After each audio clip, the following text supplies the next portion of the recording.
It's more than just a saying.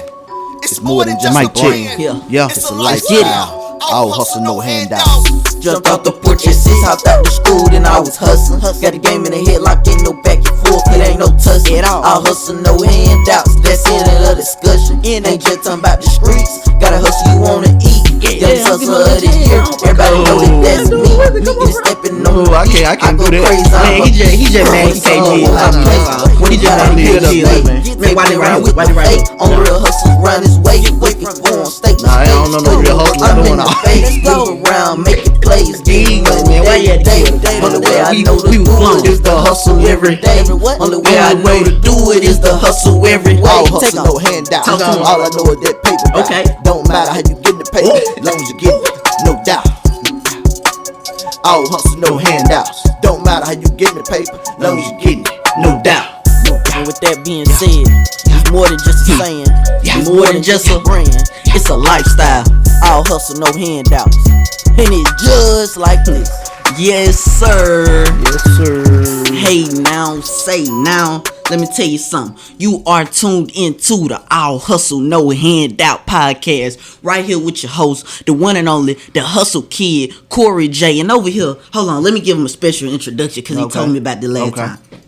So over here, man, we got the boss man Chase, the self-made boss. He made himself a boss off of his hustle, off of the blood, sweat, and tears that he put into his grind. So that's why we call him the boss man Chase. Okay. Did I miss anything? Yeah. See, I couldn't help but know what I'm saying. Smirk. I shouldn't even smirk. I probably had my serious boss look on. For sure. Yeah, you know what I'm saying? Yeah, I appreciate that. Oh yeah, no problem. No problem. You finally got it right. We finally got it right this time. Yeah. And with that being said, man, today we got a very, very special guest. Today, man, we have a guest that is from Jackson, Mississippi. But not only that, he is in the healthcare field, and he was able to offer his hustle and his grind, not only be in the healthcare field, but also become a boss of it. One of the top guys ended up owning his own healthcare facility off of his hustle and his grind. Yeah. I got author as well. Yes. You know, got a has book. His own book. He got his book out. You know what I'm saying? This teaching on, which I need to read. Health. Yeah, on health. You know what I'm saying? Because I'm trying to eat healthy, man. Right. We got our copy. You know, we gonna read it. Yeah, you young. I'm a little older, man. I gotta go and get right. I gotta start thinking about Hey, well, what's my motto? I tell you, start early with your hustle, with your grind, with your health. I tell you, start early with your workout. So it don't matter your age. And with that being said, man, the very, very special guest, without further ado today, man, we got Dr. Quinn at the All Hustle No Handout podcast. Yes, sir. This gonna be a good one. Let's get it, Dr. Quinn. Glad to have you. Welcome. What's going on? How you doing? Look, I got something just for you. Before we even start, I got this one for you. Had so much money, couldn't believe it. It came from CDs. Thought it was drugs, had to search the cop, found nothing but CDs. Congratulate me, please.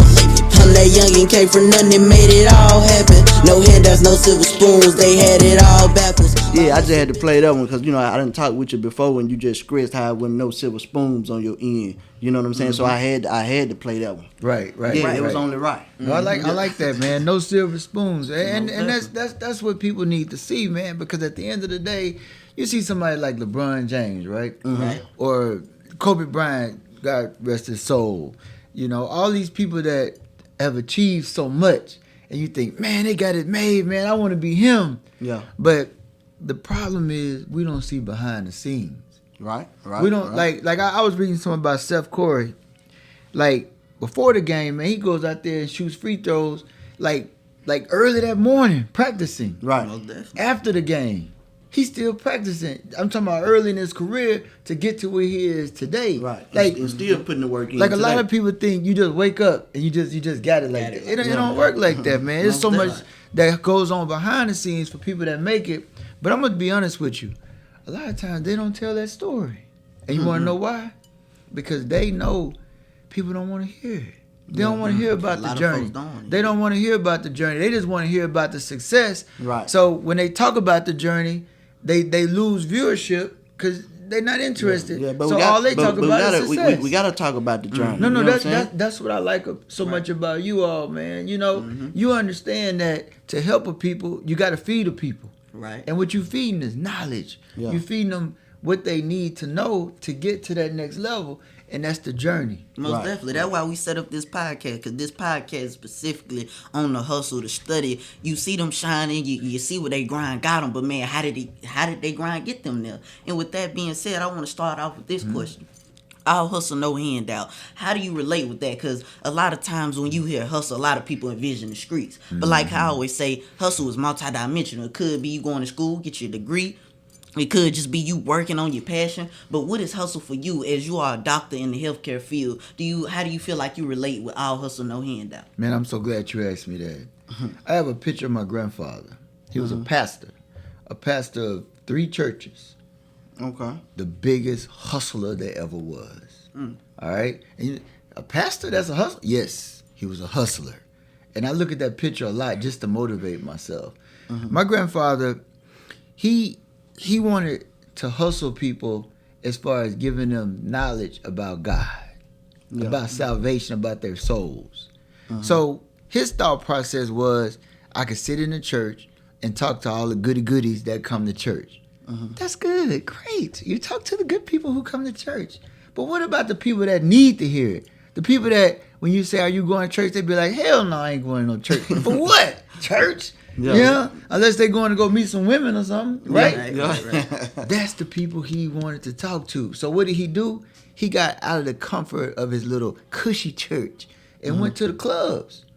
You know? The picture that I have, the picture I have of him, he's standing outside a nightclub with a Bible. Yeah. And when people come out the club, he just asks me, say, hey, have you ever thought about God? So he really took hustling to another level with it. That's right, because hustling ain't about no drugs. Right. Hustling about taking care of business, you know? It's about being a 22-year-old in med school like I was, right? And a good-looking dude. Yeah. A young 22-year-old. I mean, I was young once, you know? I'm 49 now, but when I was 22. Yeah, and you got to compliment yourself, huh? I heard you say a good-looking dude. Yeah, I was a good look. When I pulled up, the girls were like, who was that? Because most of the dudes that went to med school, they wasn't too cool, man. I was one of the ones that played football in the fraternity. Most of them, I didn't play football. I was studying. All right, good way to go, little guy. Yeah. But where I'm going with it, hustling is Friday.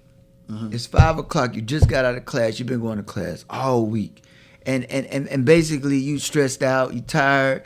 The frats from TSU and Fisk, they hitting you up. Man, we got a frat show tonight, man. You know, they get some girls to ride through. Hey, how are you? I'm Tim. What the hell? You know, you want to go to the party?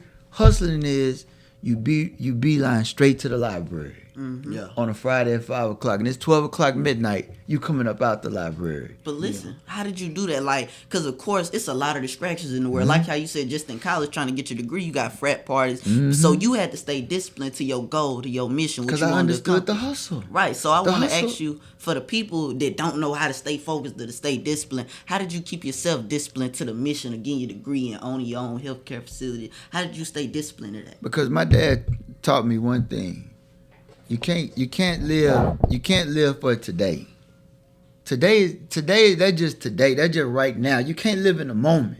You got to live for tomorrow, next year, 10 years from now. Just like right now, my daughter, she wanted to go to college. I was able to send her to the best college, Sarah Lawrence in New York City. Yeah, that's a blessing. One of the most expensive schools. And to be able to let your daughter know you can go to school wherever she just got back from England. Yeah. She was in England for a whole semester because they have a program with England where they go for a semester and study abroad.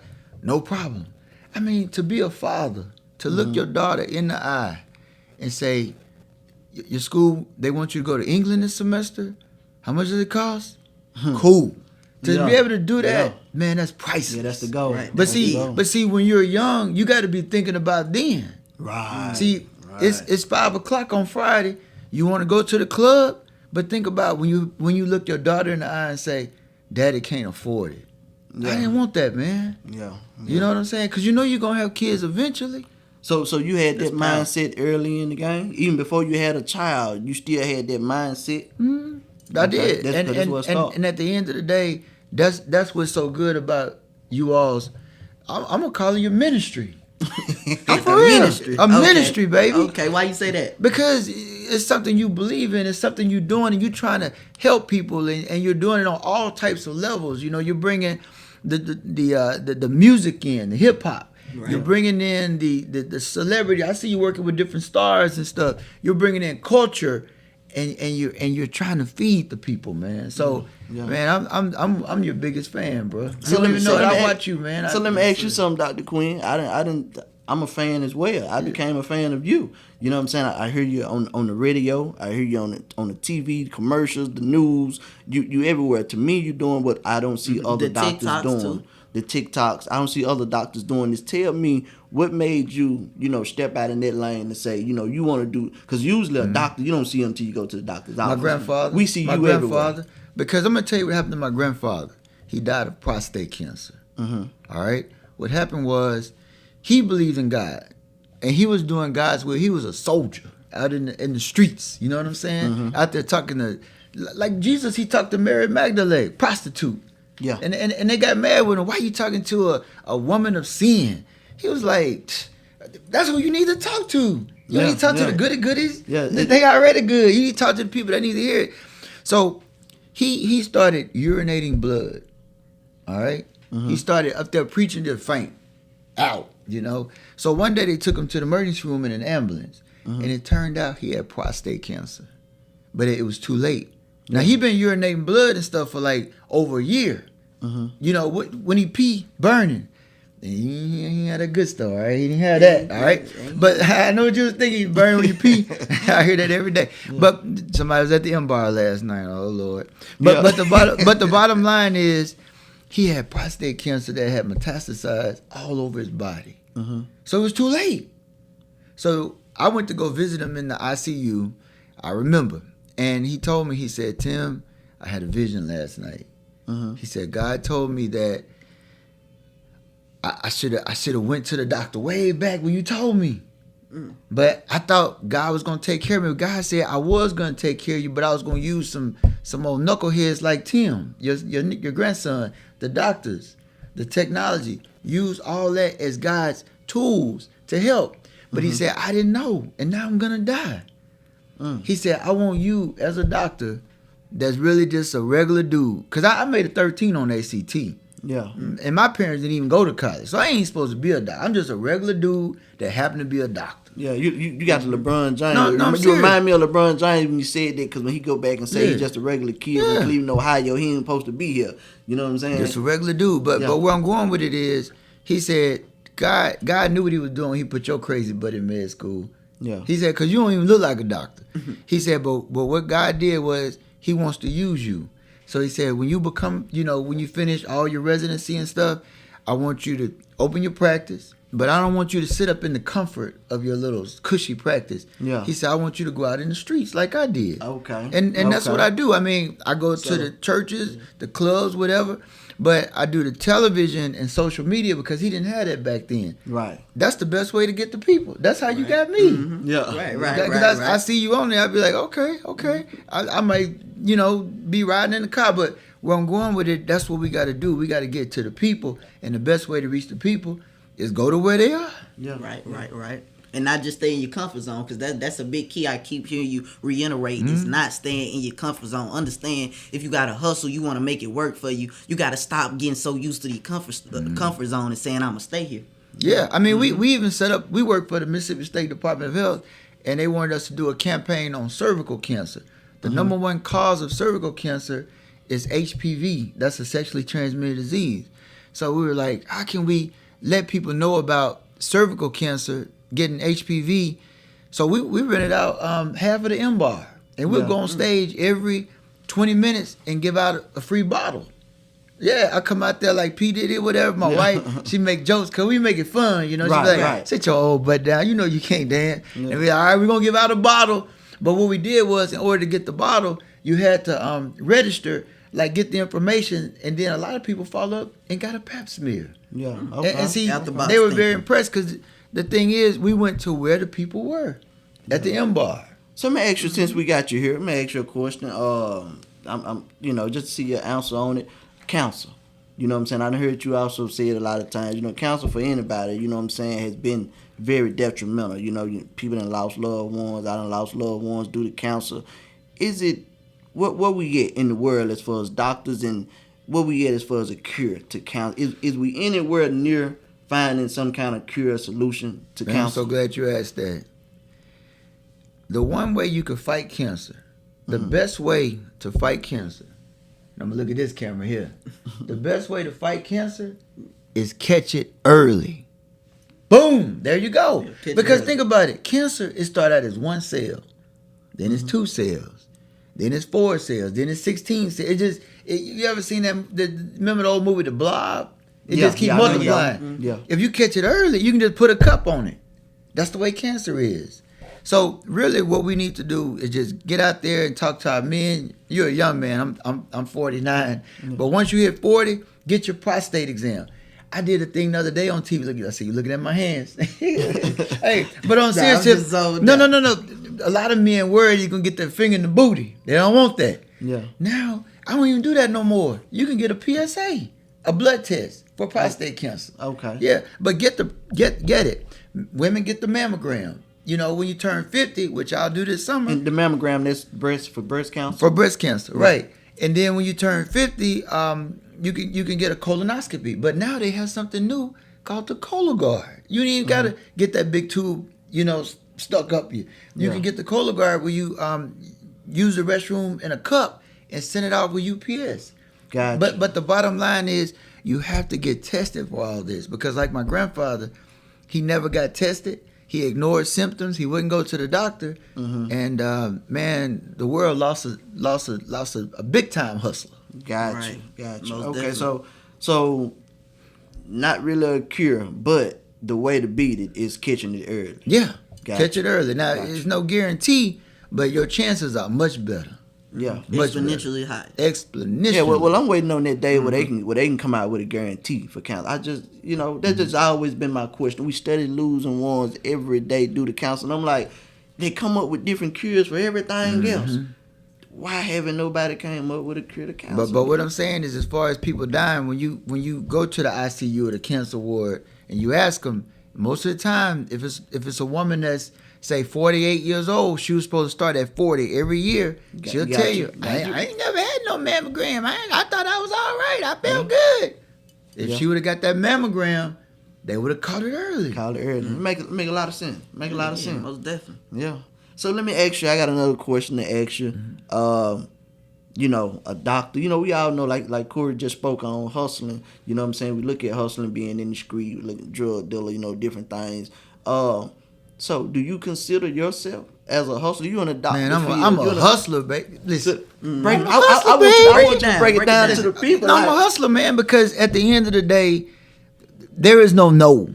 Hustlers don't hear no. Yeah. There is no. You know what I'm saying? I wrote a book. We talked about my book. In my book, I was in college, right?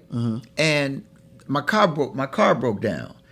My parents don't have no money. They couldn't send me nothing. They needed money from me. I had to buy all my clothes for my little brother. But long story short, my car broke down. There was a grocery store across the street. Okay, and I needed money, so I applied for a job. Back then, you could apply in person. I know everything now is online. Yeah, but I applied in person. The man told me, "We just don't have a job for you, son. I'm sorry." I didn't have transportation to go nowhere else. So the next day, I put on some black slacks because I peeped it out. I saw they were wearing black slacks with white shirt. I put on black slacks, white shirt, just went in there and started bagging groceries. Yeah. I was like, whatever. I said, in my mind, I'm going to get this job. Gotcha. And the guy ran up, he said, "What are you doing?" I said, "Sir, I know yesterday you told me you didn't have a job." I said, "But sir, I really need a job." I said, "I will work here free and bag groceries, take them to the car, clean up the store at night." Now that's a hustle. You know what he said? He said, "Either you crazy or you gonna be the best worker we ever had." He hired me on the spot. Yeah. And I got my car fixed, and I worked there for a long time. That's hard. Right. Yeah, but that's the hustle mentality. Yeah. Whatever you want, go get it. But not only that, I heard you went to the Army, the Navy. Oh yeah. Went to the Army.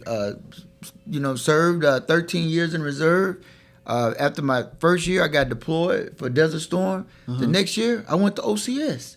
We started out with 177 candidates. We only graduated 24.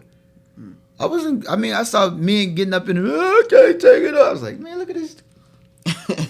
You know what I mean? But the bottom line is, whatever you want, you got to take it. But understand it's going to be hard. Right. You know, you ain't gonna be able to sleep 8 hours every night.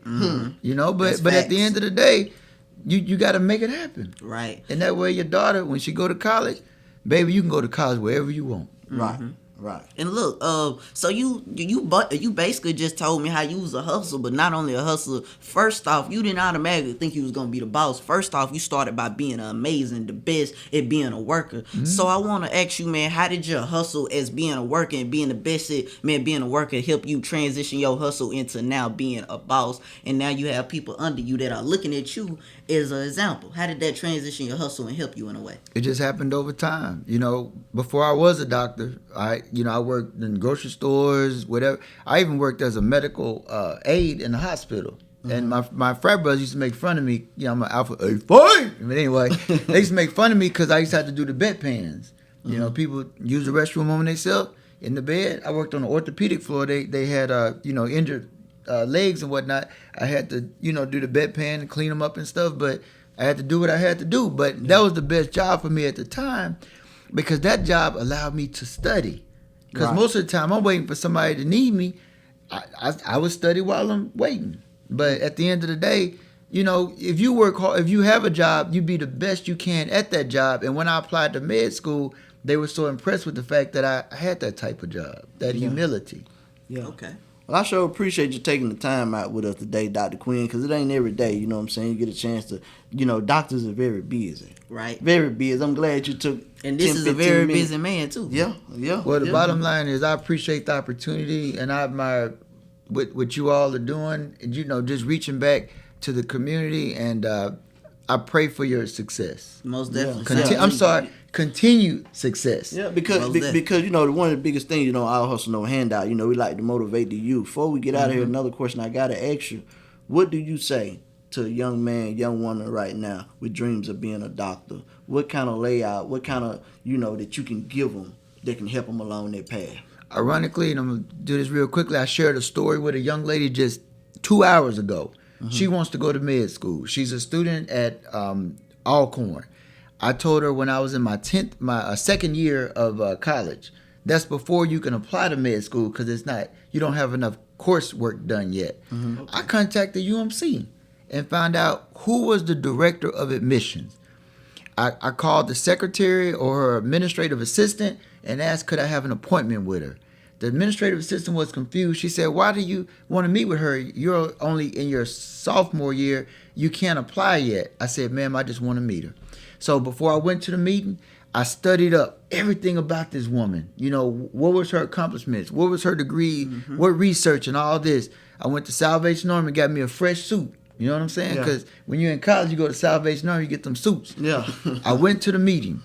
And when I went in, I thanked her for allowing me to have a brief meeting with her for 5 minutes. I explained that I was a student, in undergrad in my second year. And I told her all about what she had done. Because you got to play on people's ego. That's how you win them over. Yeah. Then I told her all some game. Yeah. I told her all about the school. Yeah. And then I told her about my time in the military, working in the hospital and all that. And then I asked her, I said, listen, the whole reason I'm here, ma'am, is I just want to know what can I do to make myself a more attractive candidate. And she gave me some stuff. She told me to get some research, to do some stuff at UMC volunteering. And then I asked her, I said, is it okay if I send you a letter? Because back then email wasn't that big. I sent her a handwritten letter every 3 months.